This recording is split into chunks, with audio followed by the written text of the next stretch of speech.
Proverbs chapter 5. My son, pay attention to my wisdom. Turn your ear to my words of insight, that you may maintain discretion and your lips may preserve knowledge.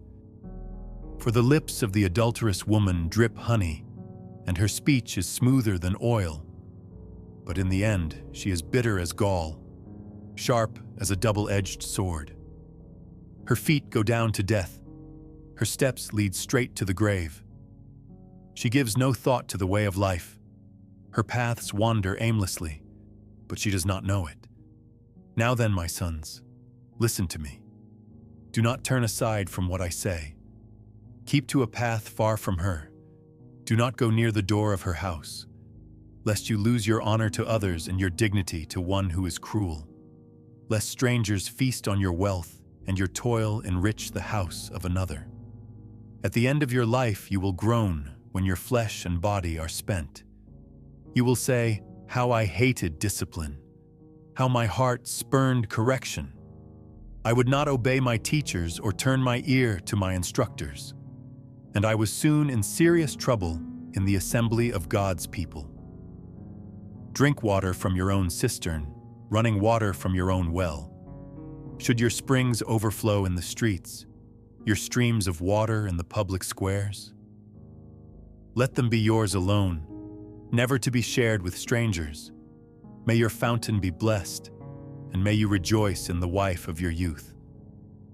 A loving doe, a graceful deer, may her breasts satisfy you always. May you ever be intoxicated with her love.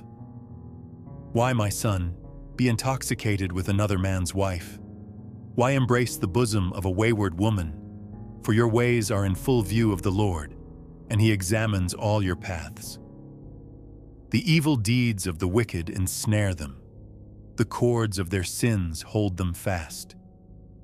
For lack of discipline they will die, led astray by their own great folly. Proverbs chapter 6. My son, if you have put up security for your neighbor, if you have shaken hands in pledge for a stranger, you have been trapped by what you said, ensnared by the words of your mouth. So do this, my son, to free yourself, since you have fallen into your neighbor's hands. Go to the point of exhaustion and give your neighbor no rest. Allow no sleep to your eyes, no slumber to your eyelids. Free yourself, like a gazelle from the hand of the hunter, like a bird from the snare of the fowler. Go to the ant, you sluggard. Consider its ways and be wise. It has no commander, no overseer or ruler, yet it stores its provisions in summer and gathers its food at harvest. How long will you lie there, you sluggard? When will you get up from your sleep? A little sleep, a little slumber, a little folding of the hands to rest, and poverty will come on you like a thief and scarcity like an armed man. A troublemaker and a villain who goes about with a corrupt mouth, who winks maliciously with his eye, signals with his feet and motions with his fingers, who plots evil with deceit in his heart. He always stirs up conflict. Therefore disaster will overtake him in an instant. He will suddenly be destroyed, without remedy. There are 6 things the Lord hates, 7 that are detestable to him: haughty eyes, a lying tongue, hands that shed innocent blood, a heart that devises wicked schemes, feet that are quick to rush into evil, a false witness who pours out lies, and a person who stirs up conflict in the community. My son, keep your father's command, and do not forsake your mother's teaching. Bind them always on your heart. Fasten them around your neck. When you walk, they will guide you. When you sleep, they will watch over you. When you awake, they will speak to you.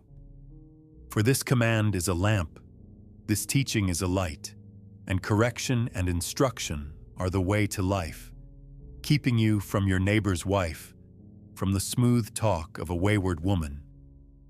Do not lust in your heart after her beauty, or let her captivate you with her eyes.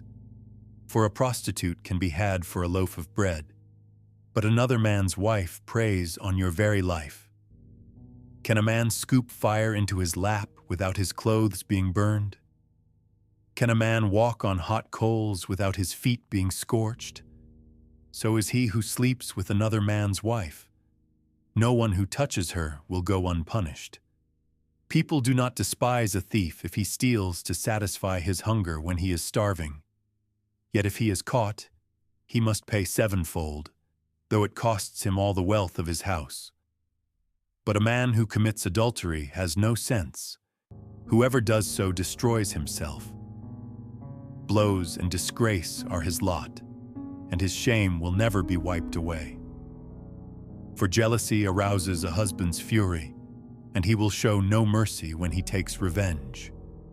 He will not accept any compensation.